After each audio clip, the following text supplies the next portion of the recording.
Hello guys, welcome to new life space. आशा करता हूँ आप लोग अच्छे होंगे। और आज हम लोग डिस्कस करेंगे मॉड्यूलर किचन के ऊपर। जब आप घर में मॉड्यूलर किचन बना रहे हो, ये आपको कौन सी चीज़ों के ऊपर ध्यान रखना है आपको। जैसे आप इंटीरियर डिजाइन को दे रहे हो या फिर आप कारपेंटर को दे रहे हो, तो आपको कौन सी चीज़ों के ऊपर ध्यान रखनी है, उसके ऊपर आज डिस्कस करेंगे। तो वीडियो को स्टार्ट करने पहले प्लीज़ चैनल को सब्सक्राइब कर देना और लाइक और शेयर कर देना प्लीज अपने दोस्तों के साथ। तो चलिए स्टार्ट करते हैं वीडियो को। तो आजकल the new age modular kitchen has become a popular addition within urban Indian home. हम लोग घर में इंटीरियर बना रहे हैं तो किचन बनानी है। मतलब किचन एक मेजर पार्ट होता है, क्योंकि वहाँ पे बहुत सारी चीजें रहती है। मतलब पूरी घर में जितने चीजें नहीं रहती है, वहाँ पर गिनोगे तो बहुत चीजें रहती है। तो उसको ऑर्गेनाइज वे में सब लोग रखना आजकल चाह रहे हैं और सही जगह में रखना चाह रहे हैं, ताकि आसानी से मिल जाए जब कुकिंग वगैरह कर रहे हैं। तो उसी को ऑर्गेनाइज कैसे करें और कैसे अच्छे से चीज़ें प्लान करें, तो उसी के ऊपर डिस्कस करते हैं।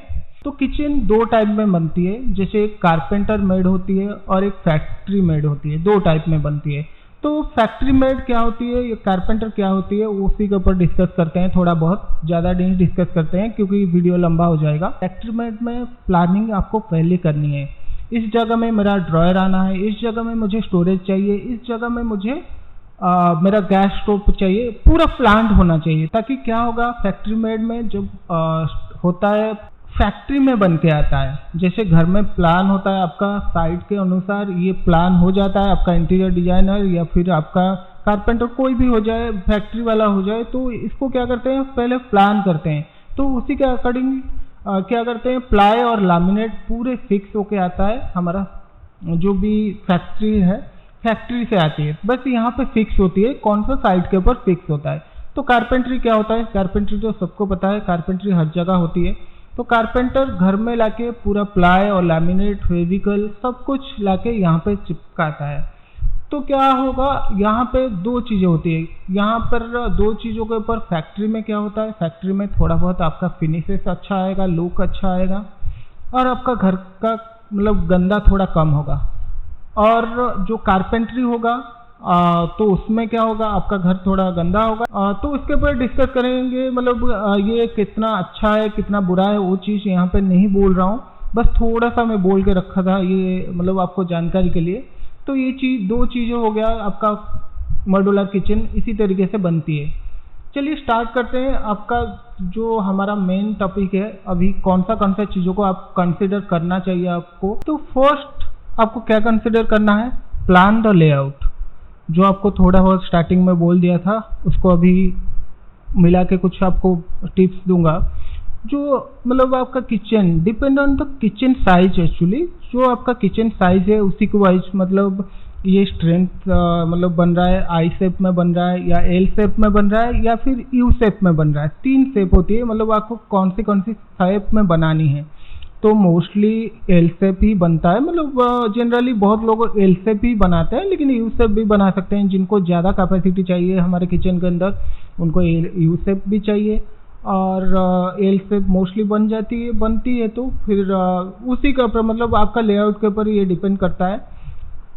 तो फिर आपको ये तीन चीज़ों के ऊपर आपको पहले ध्यान रखना पड़ेगा। फिर आपको ध्यान रखना पड़ेगा कहाँ पे मैं हब लगाऊं, कहाँ पे मैं रेफ्रिजरेटर लगाऊं, कहाँ पे मैं सिंक रखूं। मतलब ये तीन चीज़ हो जाती है मेनली हमारे घर के अंदर।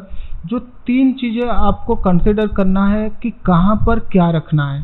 तो इसी के ऊपर आपको पहले ध्यान रखना है कि जो सिंक है उससे रेफ्रिजरेटर अराउंड, मतलब सिंक से रेफ्रिजरेटर हो जाए, रेफ्रिजरेटर से हब हो जाए, मतलब इनके बीच में 4 से 9 फीट का अंतर होना चाहिए, मतलब डिस्टेंस होना चाहिए।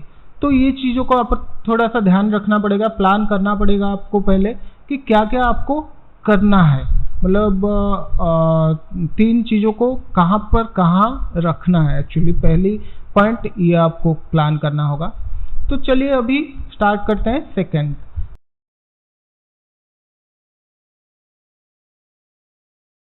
टिप्स है, सिलेक्ट द किचन अप्लायंसेस। तो किचन अप्लायंसेस आपको कैसे चूज करना है, मतलब क्या क्या चूज करना है, उसी के बारे में बात कर लेते हैं।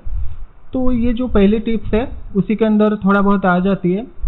तो ये सेकंड टिप्स ये है कि आपको किचन का चिमनी कहाँ पे रखना है, आपका हॉब कहाँ पे रखना है। आपको इलेक्ट्रिक हॉब चाहिए तो उसी के वाइज आपको इलेक्ट्रिक का प्लान करना है, चिमनी रखना है तो चिमनी का प्लान करना है। तो आपको जैसे माइक्रोवेव रखना है, ओवन रखना है, तो उसी के वाइज आपको प्लान करना होगा ताकि उसी के वाइज आपका इलेक्ट्रिकल का काम हो जाए।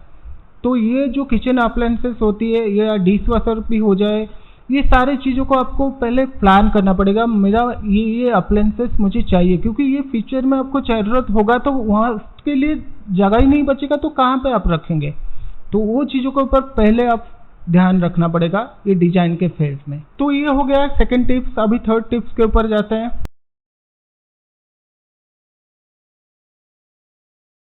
थर्ड स्टेप है optimise storage. Optimise storage in sense आपको पहले से प्लान करना होगा मुझे कितना स्टोरेज चाहिए और मेरे पास सामान कितना है। सामान जितना होगा उसी वाइज आपको प्लान करना पड़ेगा स्टोरेज। तो यहाँ पर क्या क्या आ जाती है, जैसे कि आपका स्पाइसेस आ गया, पॉट्स आपके पास कितना है, कटलरी कितना है, यूटेंसिल कितना है, इलेक्ट्रॉनिक्स अप्लायंसेस जैसे सेकंड टिप्स में बोला वो कितना है। तो उसके लिए भी ज़्यादा ज़रूरत होगा ना, तो इसीलिए स्टोरेज आपको जैसे कि गैस कितना रखनी है घर के अंदर। मतलब ये तो आपको मैं एडवाइस दे सकता हूँ कि जो एक्स्ट्रा गैसेस है उसको आप बाहर रखिए। मतलब किचन के अंदर दो दो गैस ना रखें स्टोरेज करके। तो ये चीजें हो गया आपको स्टोरेज के लिए। सपोज पॉट हो गया, स्पाइसेस कहाँ पे रखनी है, कितने स्पाइसेस, कितने लोग आपके घर में हैं, तो उसी की वजह से आपको क्या करना पड़ेगा, स्टोरेज बनानी पड़ेगी। स्टोरेज बनाने के लिए जैसे कि एक डेडिकेटेड पैंट्री होती है। पैंट्री होती है बहुत मतलब बड़ी, जैसे स्पेस होती है 3 फीट बाई या फिर 2 फीट बाई आप 7 फीट का बना सकते हो एक पैंट्री। 3 फीट में ये भी बना सकते हो, 3 फीट बाई 7 फीट में भी बना सकते हो। तो इसी वाइज आपको प्लान करना होगा आपके पास सामान कितना है, आपके घर में मेंबर कितने हैं। तो अकॉर्डिंगली आपको छोटा किचन हो रहा है तो आपको प्लान करना पड़ेगा एक डेडिकेटेड पैंट्री जिसके अंदर आपका पूरे सामान आ जाए, घर का राशन आ जाए। तो उसके बाद आपका ओवरहेड हो गया, ओवरहेड कैबिनेट भी आप करा सकते हो, लॉफ्ट भी करा सकते हो। लॉफ्ट के अंदर क्या होता है, लॉफ्ट के अंदर आपका पूरे सामान, बड़े बड़े जो सामान होते हैं वो आ जाता है पूरे। तो इसीलिए आपको मिड कैबिनेट हो जाए, जैसे mid cabinet, overhead cabinet. Overhead cabinet में भी आप बहुत चीज़ों को रख सकते हो। तो ये हो गया आपका ऑप्टिमाइज स्टोरेज थर्ड टिप्स है। अभी फोर्थ टिप्स को चलते हैं।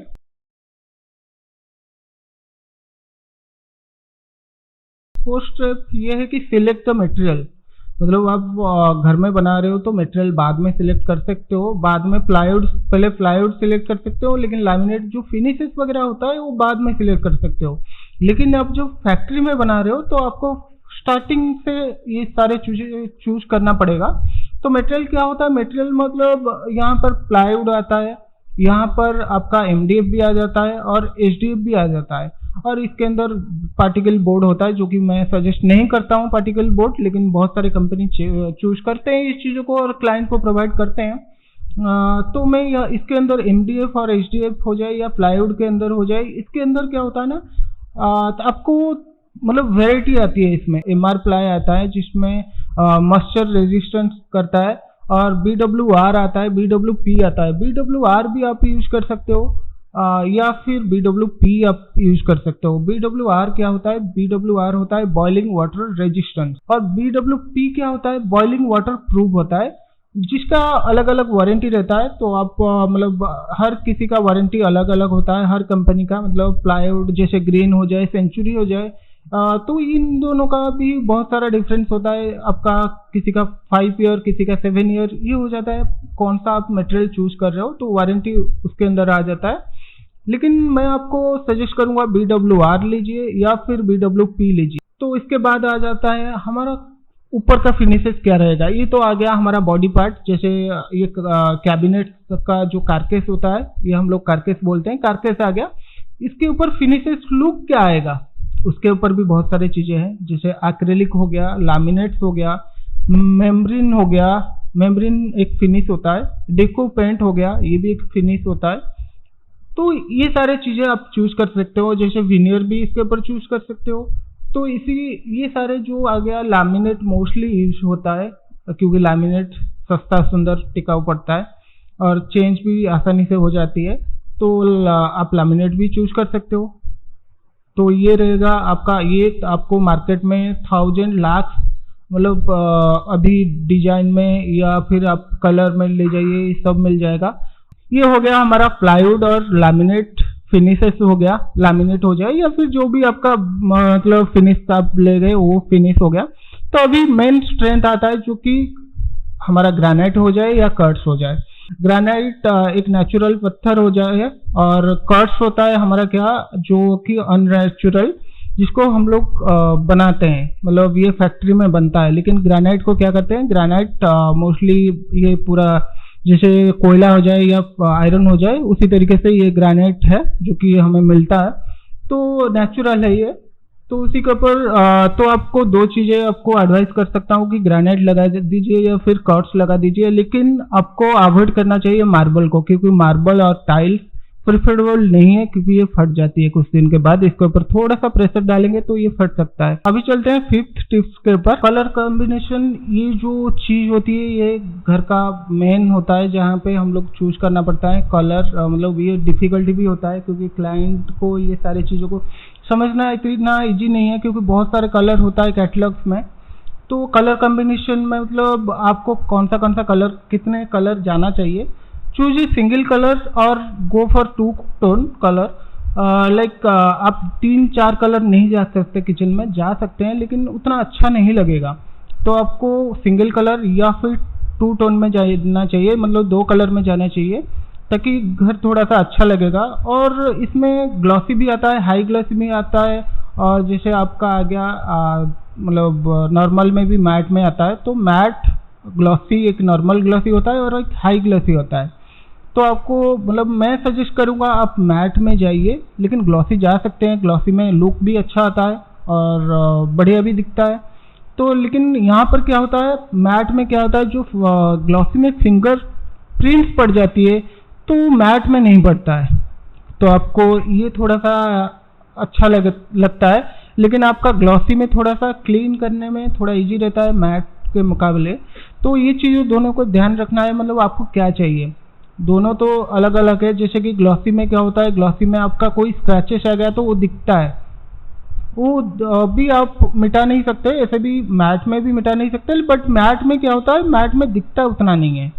तो ये हो गया आपका कलर कॉम्बिनेशन, आपको सिंगल या डबल टोन में जाना चाहिए। तो अभी चलते हैं 6 टिप्स के ऊपर। 6 टिप्स है लाइटनिंग, पूरा किचन एरिया लाइट कैसे होना चाहिए। जैसे हमारा जो सीलिंग लाइट होता है, ceiling light responsible for the general lightning of the kitchen area, but ये हमारा जो कैबिनेट के नीचे होता है वहाँ पे शैडो आ जाती है। मतलब जो ओवरहेड किचन रहता है, ओवरहेड कैबिनेट रहता है, उसके नीचे जो हमारा प्लेटफॉर्म होता है, तो जो खाना बनाने का स्टोव एरिया होता है, वहाँ पर क्या होता है ना, पूरा शैडो आ जाता है। शैडो आने के कारण क्या होता है, खाना बनती सही नहीं है और काम करने में थोड़ा सा दिक्कत आती है। तो उसको ध्यान में रखते हुए आपको क्या करना पड़ेगा, जो ओवरहेड किचन है उसके नीचे आपको लाइटनिंग प्रोवाइड करना पड़ेगा। स्पॉट लाइट आप कर सकते हो, प्रोफाइल लाइट कर सकते हो, दोनों चीज बहुत अच्छी लगती है। प्रोफाइल लाइट हालांकि अच्छी लगती है और स्पॉट लाइट थोड़ा सा उसी एरिया को स्पॉट करती है, लेकिन ओवरऑल लाइट हो जाती है। लेकिन आपका जो प्रोफाइल लाइट उसमें थोड़ा सा लुक भी अच्छा रहता है और आपका पूरा एरिया भी कवर कर लेता है। तो जो 2 टाइप में आप कर सकते हो। तो लाइटनिंग कलर क्या होना चाहिए, चलिए इसके ऊपर और एक वीडियो बनाते हैं, लेकिन इसमें 2 टाइप का कलर मतलब आप ले सकते हो, व्हाइट और वार्म व्हाइट।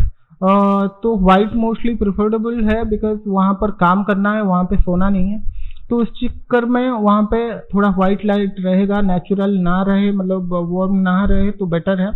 जो आपका ड्रॉयर हो गया, ड्रॉयर के ऊपर भी आप लाइट दे सकते हो, लेकिन वहाँ पर इतना जरूरत नहीं होता है, क्योंकि आपका सीलिंग लाइट ड्रॉयर खोलते ही वो दिखा देता है कि क्या सामान है क्या नहीं। लेकिन वहाँ पर भी आपको लाइट देना है तो आप दे सकते हो। आप मतलब आपका इंटीरियर डिजाइनर हो जाए, आपका कारपेंटर को हो जाए, आप बोल सकते हो। क्यों इसको पहले प्लान करना पड़ेगा, क्योंकि यहाँ पर आपको इलेक्ट्रिकल पहले करना होगा, नहीं तो ये बाद में नहीं हो सकता। ये पूरा जो आपके कैबिनेट के अंदर पूरा वायरिंग होना चाहिए, ताकि ये बाहर ना दिखे, नहीं तो ये बाहर दिखता तो वायर वगैरह बहुत गंदा दिखता है। तो ये हो गया 6 नंबर टिप्स। अभी चलते हैं 7th नंबर टिप्स के ऊपर। 7th नंबर टिप्स और ये आखिरी टिप्स है, मॉड्यूलर किचन एक्सेसरीज। इसको आपको पहले प्लान क्या करना चाहिए, कहाँ पे कौन सा चीजें आपको चाहिए। ड्रॉयर हो गया, वो ड्रॉयर अलग बात होती है, और मैं जो आपको एक्सेसरीज बोल रहा हूँ वो अलग बात होती है। जैसे एक्सेसरीज क्या क्या होती है, मोस्टली बटन पुल आउट होती है, कटलरी होती है, और कप एंड सैसर होती है, थाली बास्केट होती है, कर्नर यूनिट होती है, अंडर सिंक यूनिट होती है, तो और एक टॉयल यूनिट भी होती है, पुल आउट यूनिट बास्केट भी होती है। तो ये सारी चीजें आपको पहले प्लान करना चाहिए। आपको बॉटल पुल आउट चाहिए या फिर कटलरी चाहिए, इसके अंदर आपको जो जो जरूरत होगा वो आप सिलेक्ट कर सकते हो। तो उसी के वाइज क्या होगा, आपका बॉक्स बनेगा, क्योंकि ये बहुत सारे मतलब साइजेस में नहीं आता है। जैसे एसएस में आता है, ये भी वारंटी में आता है। एसएस अच्छे क्वालिटी का लेंगे तो लाइफ टाइम वारंटी भी दे देते हैं, और कुछ वारंटी जैसे हार्टले हर्टिक ये 10 ईयर 15 ईयर ये सब भी वारंटी में देते हैं। तो आप चूज कर सकते हो ब्रांड, वो आपके ऊपर है। लेकिन ये जो आपको कटलरी हो जाए या फिर पुल आउट हो जाए, बॉटल पुल आउट हो जाए, इसको आपको पहले से सिलेक्ट करना होगा। इसका साइजेस में आता है, नहीं तो आपको क्या प्रॉब्लम होगा कि आपको बार बार किचन को तोड़ना पड़ेगा, बार बार आपको मॉडिफाई करना पड़ेगा, जो कि यहाँ पर पैसे वेस्ट और टाइम वेस्ट हो जाएगा। आपका पैसा वेस्ट इसलिए होगा क्योंकि आपका मटेरियल जाएगा, और कारपेंटर हो जाए या फिर इंटीरियर डिजाइनर वो भी एक्स्ट्रा चार्जेस करेगा। तो ये था 7 टिप्स, आप किचन बनाने जा रहे हो तो ये 7 टिप्स को आप ध्यान रखना। Thank you so much for watching this video. Channel को सब्सक्राइब कर देना और लाइक कर देना, और शेयर करना ना भूलिएगा अपने दोस्तों के साथ। जो भी ये इंटीरियर बनाना चाह रहे हैं, मतलब किचन बनाना चाह रहे हैं, उनके पास ये वीडियो पहुंचना चाहिए ताकि उनको भी जानकारी जरूरत है। थैंक यू सो मच, मिलते हैं फिर नई वीडियो में।